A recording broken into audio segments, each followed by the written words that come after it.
So, the mystical experience that we're talking about is not you.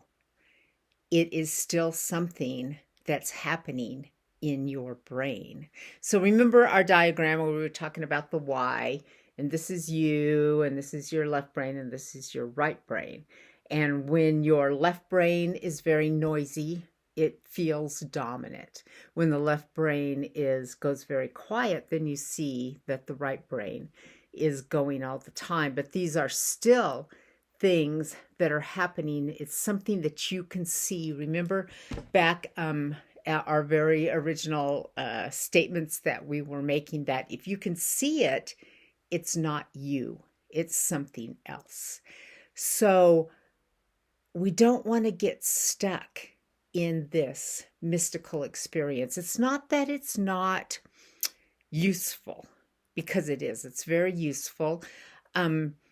Imagine a situation where, you sit down and you're starting to meditate and your left brain's very noisy, it's very loud, and then it kind of just quiets down. And then you're able to just see and experience this what we're calling the right brain. We're just using terminology here.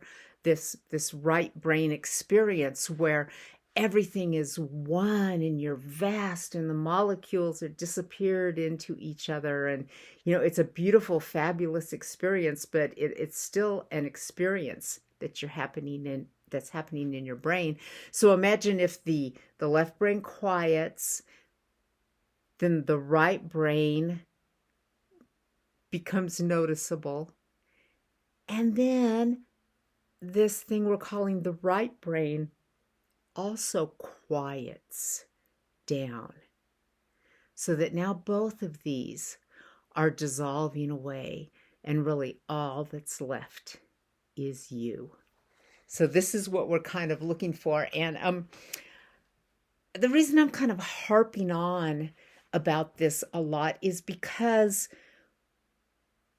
in spirituality, throughout the ages, but really particularly these days, we're hankering after this experience, which is almost like, taking a drug where you suddenly feel really good.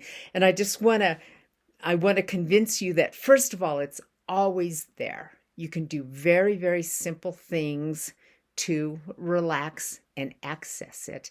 And second of all, that it's not what we might want to call the end game. Let's go back to remember the universe, where we were seeing the universe is way outside of ourselves. There it is out there. And then you realize, oh, that's definitely duality, because there's me and there's the universe. And then you take the next step where you're like, oh, so I'm inside the universe. The universe is all over me, and I'm inside of it, and it's everywhere. It's top, it's bottom, it's 360 degrees. And then you realize this is still duality, because there's still me and the universe. And then suddenly you take the next step in where you realize, oh, well, the universe is actually inside me. I'm inside the universe. I'm dissolved in the universe.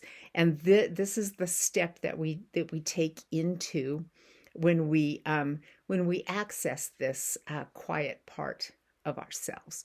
But there is still this final step that we're wanting to get to, where you step back and the universe, you are the universe looking out of your eyes at the universe.